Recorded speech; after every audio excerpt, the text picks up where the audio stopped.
When it comes to IT, the person who fixes everything in your company is also the person with access to everything. Every file, every system, every credential, every piece of sensitive information. And most companies forget that trust is as big of a requirement as skill because of how much is at stake. When companies evaluate IT providers, believe it or not, they actually do their homework. They check certifications, references, response times, pricing, technical capacity. They check all of it. That part isn't normally a problem. The real problem is all of that vetting tells you whether a provider can do the work, but it doesn't guarantee that they're trustworthy. And that matters just as much, if not more, because they're going to have access to everything. Let's say you're a healthcare provider. Your IT partner has access to patient records, medical histories, insurance information, and personal data of all of the patients that you are trusted to protect.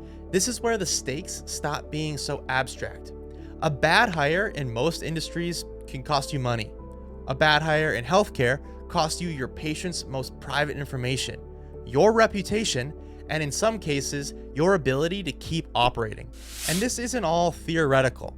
According to Verizon's data breach investigations report, internal actors are one of the biggest sources of healthcare data breaches every year. This means that plenty of those cases involve someone from the inside, from people already trusted with access. Now, trust isn't just a leadership matter. It is the foundation that everyone below leadership is standing on every day. Let me explain. When you trust your IT provider, all of the mental bandwidth that was spent worrying about the system logistics goes back into running the business. It starts with leadership not having to worry about their information being secure. They stop running around trying to fix a breaking system.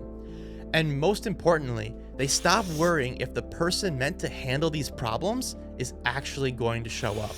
But when you ask who benefits from it the most, it's actually the staff on the floor, the nurse who needs to pull up a patient chart right now, the doctor who can't afford to have a system crash in the middle of an appointment, or the administrator who's just trying to onboard a new hire. Those people just want to know that if there's anything wrong with their tools, they can trust their IT partner to have their back and help them get through it. Because when they trust IT, they stop bracing for problems or building workarounds on their own that inevitably end up directly affecting their patient care.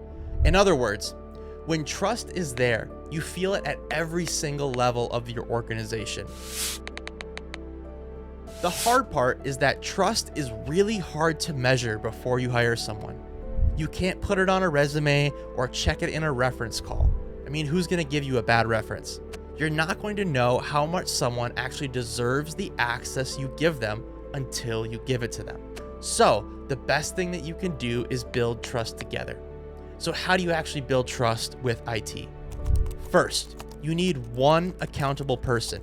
Not a rotation of IT guys that each time have to learn everything about your business from scratch.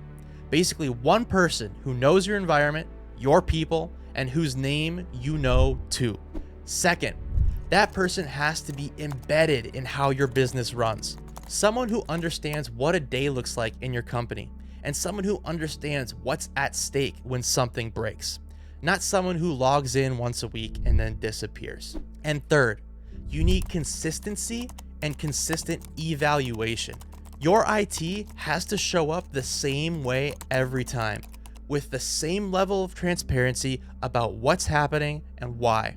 And on your side, you actually have to evaluate them. Look at their results.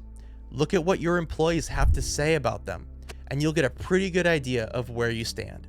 That's the structure. When it's there, you don't have to hope that your IT partner deserves the access you gave them. You'll know that they do.